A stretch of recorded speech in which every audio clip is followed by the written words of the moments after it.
Hello అండి, అందరూ ఎలా ఉన్నారు? బాగున్నారా? ఈరోజు కూడా మన శ్రమను తగ్గించి మనీని టైంని సేవ్ చేసే యూస్ఫుల్ కిచెన్ టిప్స్. సో తప్పకుండా చూడండి. వీడియో నచ్చితే లైక్ చేయండి. అలాగే మన ప్రీవియస్ వీడియోస్ ఒక్కసారి చూడండి, అందులో కంటెంట్ ఉంది. వీడియోస్ నచ్చితేనే ఛానల్ని సబ్స్క్రైబ్ చేసుకోండి. టిప్ నెంబర్ 1 అండి, మనము పెరుగు అనేది ఇంట్లో తోడేసుకుంటూ ఉంటాం కదా. పెరుగు తోడు పెట్టుకునేటప్పుడు కొంతమందికి పెరుగన్నం తినబుద్ధి కాదు. సో అలాంటప్పుడు ఇలా ట్రై చేయండి. ఇలా పెరుగు ఉంటుంది కదా, ఆ పెరుగుని ఇలా మిక్సీ జార్లో వేసేసుకొని కొంచెం సాల్ట్ వేసేసి, మీకు లస్సీ ఇష్టమైతే ఒక స్పూన్ వరకు కూడా షుగర్ని యాడ్ చేసేసుకొని లస్సీ లాగా చేసుకోవచ్చు. లేదు అంటే మార్నింగ్ బ్రేక్ఫాస్ట్ అయిన తర్వాత ఇలా సాల్ట్ వేసాం కాబట్టి ఉప్పుగా చాలా టేస్ట్గా పుల్లగా ఉంటుంది. 1 గ్లాస్ వరకు కూడా ఇలా మజ్జిగ తీసుకోవడం వల్ల మన హెల్త్కి చాలా మంచిది. పొద్దున్న మనము ఇడ్లీ, దోశ అని ఈ విధంగా మనం బ్రేక్ఫాస్ట్లోకి టిఫిన్స్ గట్రా ప్రిపేర్ చేసుకుంటాం. కానీ ఇప్పుడు గంజి అన్నము, పెరుగన్నము చాలా తక్కువ అండి, ఎవరు తీసుకోవడం లేదు. మన హెల్త్కి గంజి అన్నము, పెరుగన్నం చాలా మంచిది. వీక్లీ వన్స్ అయినా సరే తినడానికి ట్రై చేయండి. ఇలా మార్నింగ్ బ్రేక్ఫాస్ట్ అయిన తర్వాత 1 గ్లాస్ వరకు కూడా ఇలా మజ్జిగ మీరు తీసుకోండి. అలాగే పిల్లలకి ఇచ్చినా సరే మజ్జిగ అనేది చలువ చేస్తుంది. సో తప్పకుండా తీసుకోండి. అలాగే ఆఫ్టర్నూన్ టైంలో లంచ్ అయిన తర్వాత కూడా 1 గ్లాస్ వరకు తీసుకోవడానికి ట్రై చేయండి. టిప్ నెంబర్ 2 అండి, మనము ఆనియన్స్ గట్రా కట్ చేస్తూ ఉంటాము. ఒక్కొక్కసారి క్వాంటిటీ తెలియక ఏంటి అంటే ఒక 2-3 ఎక్స్ట్రానే కట్ చేసేస్తామండి. అవి కర్రీలో ఎక్కువగా వేసామనుకోండి, మన ఆనియన్స్ కర్రీలో ఎక్కువగా వేసినా సరే మనకి స్వీట్ వచ్చేస్తుంది, అంత టేస్ట్గా అయితే ఉండదు. కర్రీకి తగ్గట్టుగానే మనము ఉల్లిపాయ కూడా కట్ చేసుకోవాలి. ఒక్కొక్కసారి ఇలా ఎక్కువగా కట్ చేసుకునేటప్పుడు ఇంకా మనం నార్మల్గా స్టోర్ చేసుకుంటే ఇది పాడైపోతుంది. మనకి కిచెన్ రూమ్లో పెట్టినా సరే మొత్తం ఉల్లి స్మెల్ అయితే వస్తుంది కదా. సో అలా స్మెల్ రాకుండా ఉండాలి అంటే మాత్రం ఈ టిప్ తప్పకుండా ట్రై చేయండి. చూసారు కదా, ఇలా ఉల్లిపాయలు ఎక్కువగా కట్ చేసుకున్న తర్వాత వీటిని డైరెక్ట్గా ఫ్రిడ్జ్లో పెట్టకుండా ఏదైనా ఒక బాక్స్ తీసుకోండి.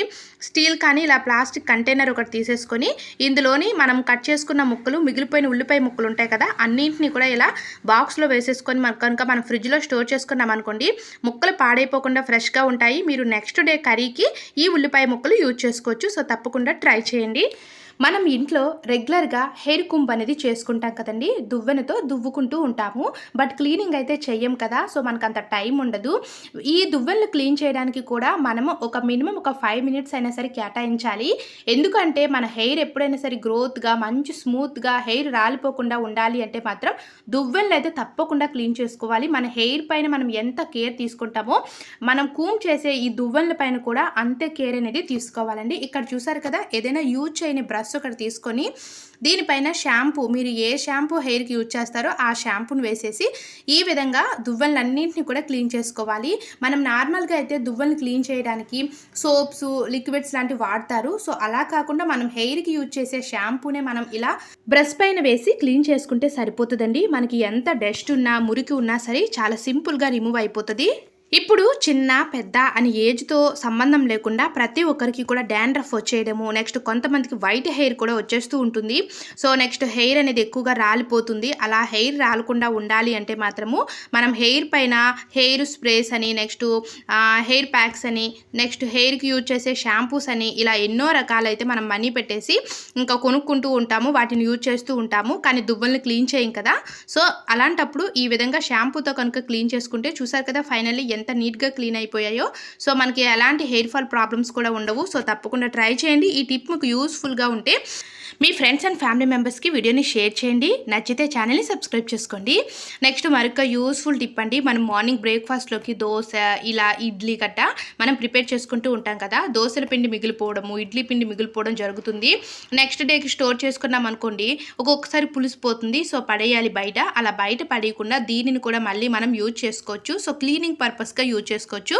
సో అది ఎలా అనేది చూద్దామండి. ఇక్కడ చూసారు కదా, నేను ఒక గరిటె వరకు కూడా ఇడ్లీ పిండి అయితే మిగిలిపోయింది. సో ఆ ఇడ్లీ పిండిని తీసేసుకొని ఇందులోనే నేను వచ్చి ఆ లిక్విడ్ని అయితే యాడ్ చేస్తున్నాను. ఇది వాషింగ్ మిషన్లో యూజ్ చేసే లిక్విడ్, బట్టలకు వాడతాం కదా. సో లిక్విడ్ అండి, ఇది కూడా నేను ఇంట్లో ప్రిపేర్ చేసుకున్న లిక్విడ్ అని. మనం బయట ఎక్కువ డబ్బులు పెట్టి కొనడం ఎందుకు అనేసి నేను ఇంట్లో ఉన్న ఇంగ్రీడియంట్స్ తోటి ఆ లిక్విడ్ని ప్రిపేర్ చేశాను. సో ఆ లిక్విడ్ని ఎలా ప్రిపేర్ చేస్తాననేది ఆల్రెడీ మన ఛానల్లో వీడియో ఉంది. సో తప్పకుండా చూడండి, మీ మనీని చాలా వరకు సేవ్ చేసుకోండి.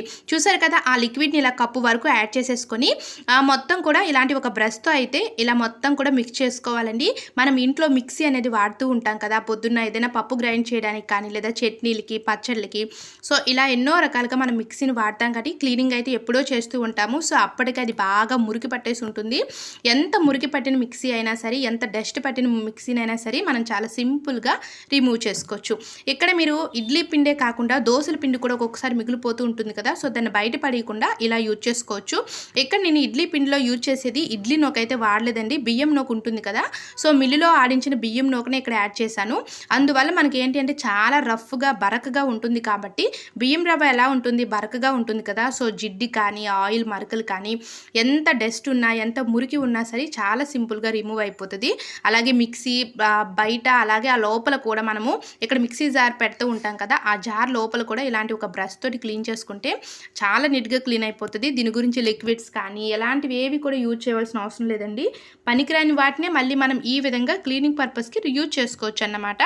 సో ఫైనల్లీ ఇలా మొత్తం కూడా క్లీన్ అయిపోయింది. మన ఇంట్లో పనికిరాని వస్తువు అంటూ ఏది ఉండదు. మనం ఆలోచించి దాన్ని కనుక యూజ్ చేసామనుకోండి, అది కూడా మళ్ళీ మనకు రీయూజ్ చేసుకోవచ్చు అన్నమాట. ఇక్కడ చూసారు కదా, ఫైనల్లీ క్లీన్ అయిపోయిన తర్వాత ఏదైనా ఒక క్లాత్ తీసేసుకొని మొత్తాన్ని ఇలా క్లీన్ చేసుకుంటే సరిపోతుంది. ఇంకా మురికి కానీ ఆయిల్ మరకలు జిడ్డు ఏమీ ఉండదండి. నార్మల్గా మనము రుబ్బుతో క్లీన్ చేసాం కాబట్టి ఆ రుబ్బే మనకు పైన కనిపిస్తుంది. దాన్ని మనం ఇలా క్లాత్ తోటి క్లీన్ చేసుకుంటే సరిపోతుంది. చూసారు కదండి, ఇలాంటి టిప్స్ అండ్ ట్రిక్స్ అయితే ఆల్రెడీ మన ఛానల్లో చాలా వీడియోస్ ఉన్నాయి. సో తప్పకుండా చూడండి. మన మనీని చాలా వరకు సేవ్ చేసుకోవచ్చు, మన టైంని కూడా సేవ్ చేసుకోవచ్చు. మనం ఇంట్లో ఉన్న ఇంగ్రీడియంట్స్ తోటే పైసా ఖర్చు లేకుండా రూమ్ స్ప్రేస్ కానీ లేదా రూమ్స్ నుంచి మనకి మంచి స్మెల్ రావాలి అంటే సో రూమ్స్లో యూజ్ చేసే లిక్విడ్స్ కానీ ప్రతి ఒక్కటి కూడా బాత్రూంలో ఓడోనిల్ కానీ సో వీటిని ఎలా ప్రిపేర్ చేసుకోవాలనేది కూడా ఆల్రెడీ మన ఛానల్లో ఫుల్ వీడియోస్ ఉన్నాయి. సో తప్పకుండా చూడండి. మ్యాక్సిమం మీకు చాలా వరకు యూజ్ అవుతాయి, మనీని అయితే చాలా వరకు సేవ్ చేసుకోవచ్చు. ఈ టిప్స్ అన్నింటిలో మీకు ఏ టిప్ చాలా బాగా యూజ్ అయింది అనేది కామెంట్ సెక్షన్లో కామెంట్ చేయండి. అలాగే వీడియో నచ్చితే మీ ఫ్రెండ్స్ అండ్ ఫ్యామిలీ మెంబర్స్కి తప్పకుండా వీడియోని షేర్ చేయండి. ఇలాంటి మరెన్నో వీడియోస్ కోసం మామ్ దీప్తి టిప్స్ని సబ్స్క్రైబ్ చేసుకోండి.